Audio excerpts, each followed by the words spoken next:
మన జీవితం అనేది పరిపక్వమైన దశలోకి వెళ్తూ ఉంటుంది. పాపము పరిపక్వమై మరణమును కన్ను. నువ్వు అభివృద్ధి పొందట్లేదంటే దాని అర్థం ఏంటంటే, అంతకంతకు అభివృద్ధి పొందట్లేదంటే అంతకంతకు దిగజారిపోతున్నావని దాని అర్థం. నీ యొక్క జీవితం, నీ లైఫ్ అనేది ఎలా ఉండాలంటే అంతకంతకు అభివృద్ధి పొందాలి. ఎలా అభివృద్ధి పొందాలో తెలుసా మీకు?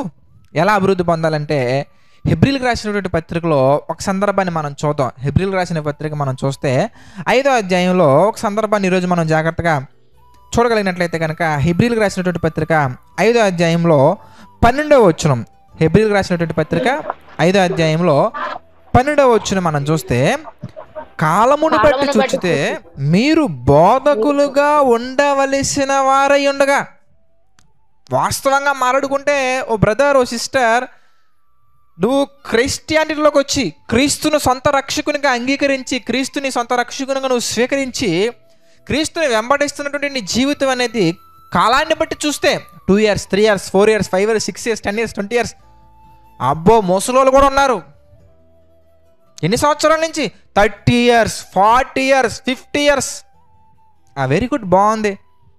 కాలాన్ని బట్టి చూస్తే క్రీస్తును అంగీకరించిన తర్వాత, క్రీస్తులోనికి నీవు వచ్చిన తర్వాత, చీకటిని విడిచిపెట్టిన తర్వాత, వెలుగులోకి వచ్చిన తర్వాత, ఆశ్చర్యకరమైనటువంటి ఆ ప్రేమ యొక్క అనురాగాలను నీవు రుచి చూసిన తర్వాత, పరిశుద్ధాత్మని యొక్క శక్తిని అనుభవించిన తర్వాత, నీ లైఫ్ అనేది ఎలా ఉండాలి అంటే, కాలాన్ని బట్టి చూస్తే నువ్వు వచ్చి ఇన్ని సంవత్సరాలు అయిపోయింది, ప్రభువులోకి వచ్చి ఇన్ని సంవత్సరాలు అయిపోయింది, కానీ నీ జీవితం ఎలా ఉండాలని దేవుడు కోరుకుంటున్నారు, ఎలా ఉంది అని మనం చూస్తున్నాండి. కాలాన్ని బట్టి చూస్తే చదవండి, హెబ్రీ పత్రిక 5:12. కాలాన్ని బట్టి చూస్తే మీరు బోధకులుగా ఉండవలసిన వారై ఉండగా, మీరు బోధకులుగా ఉండవలసిన వారై ఉండగా, దేవోక్తులలో మొదటి మూలపాఠాలు, దేవోక్తులలో మొదటి మూలపాఠాలు అంటే దేవుని యొక్క మాటలలో మొదటి మూలపాఠాలు ఇంకా నేర్చుకునే స్థితిలోనే ఉన్నావా?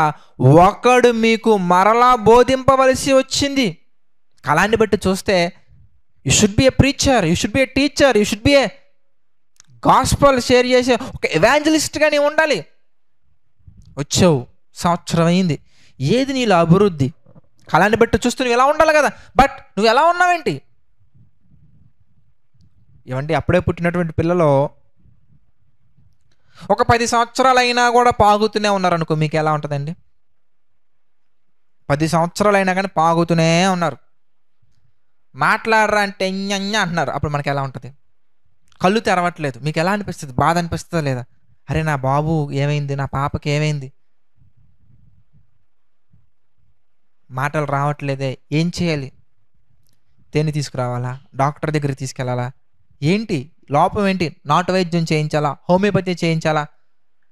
What exercise should I do? ఏ హాస్పిటల్కి తీసుకెళ్ళాలి? ఏ హాస్పిటల్ ఫేమస్?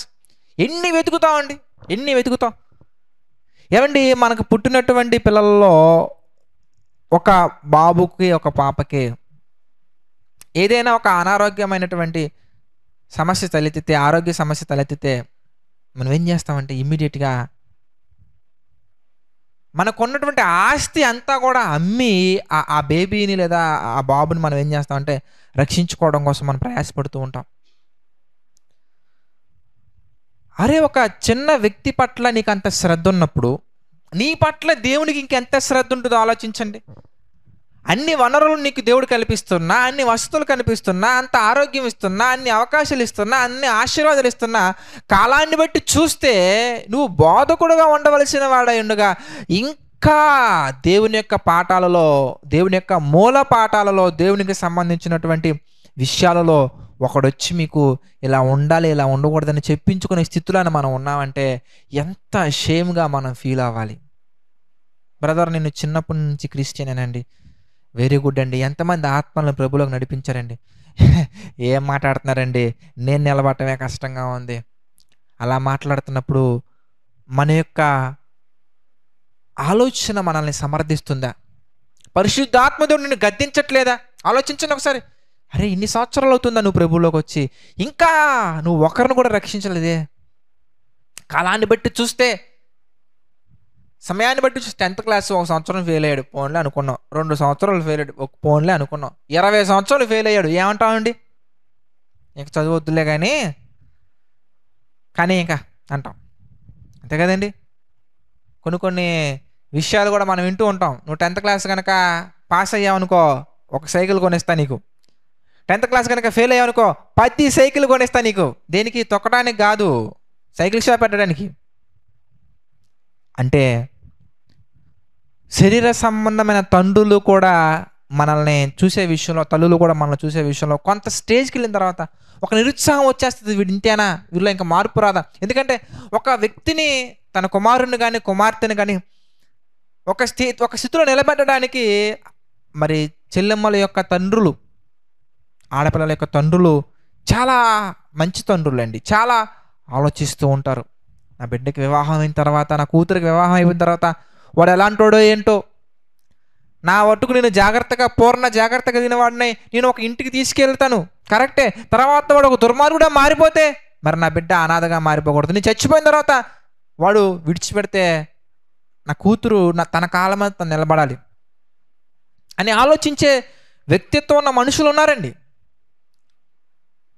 కానీ కూతురు గనక తండ్రి ఇచ్చే ప్రతి అవకాశాన్ని తన్నుతూ ఉంటే, తండ్రినే తన్నుతూ ఉంటే ఆ తండ్రికి ఎలా ఉంటుందో ఒకసారి మీరు ఆలోచించండి.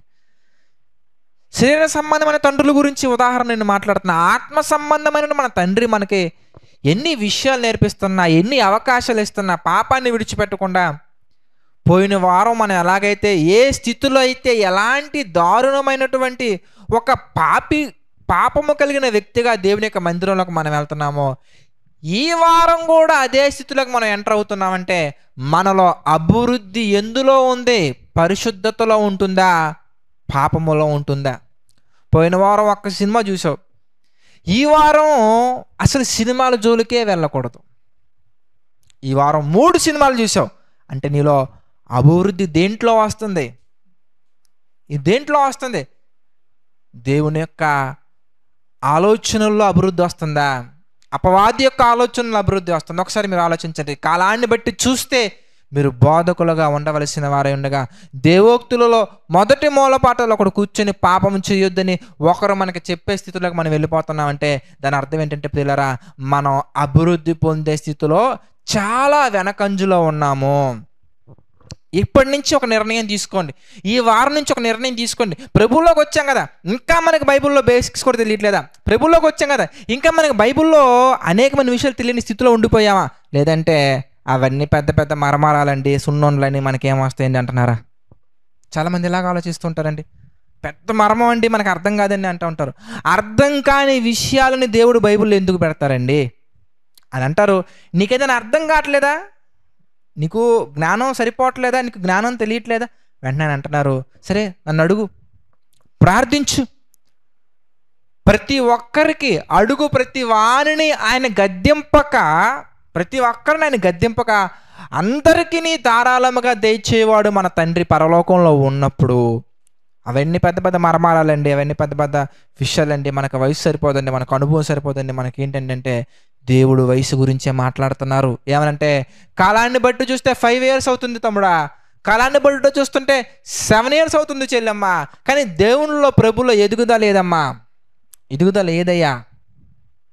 అందుకే మీరు శ్రేష్టమైన కార్యములను వివేచింపగలవారొకటకు మీ ప్రేమ తెలివితోనూ సకల విధములైన అనుభవ జ్ఞానం, సత్య విషయమైన అనుభవ జ్ఞాన విషయంలో నువ్వు ఈరోజు సువార్త చెప్పి నలుగురిని తీసుకురాగలిగితే ప్రభువులోకి, వచ్చే వారానికి అంత అభివృద్ధి నీలో కనిపించాలి. నీ ఆత్మీయ జీవితం అంతకంత అభివృద్ధి కనిపించాలి. నువ్వు ఈ వారం ఆ చాప్టర్ నువ్వు చదవగలిగితే కనుక నెక్స్ట్ వీక్కి బైబిల్ రీడింగ్ ఆపేయకూడదు. నెక్స్ట్ వీక్కి ప్రపంచం ఏమైపోయినా, ఆకాశమును భూమిని గతించినా కానీ, నేను ఏదో ఒక విధంగా ఆకాశము భూమి గతించినా కానీ నేను 2 chapters ఫినిష్ చేయాలి. ఉండాలి, మీలో అభివృద్ధి కనిపించాలి.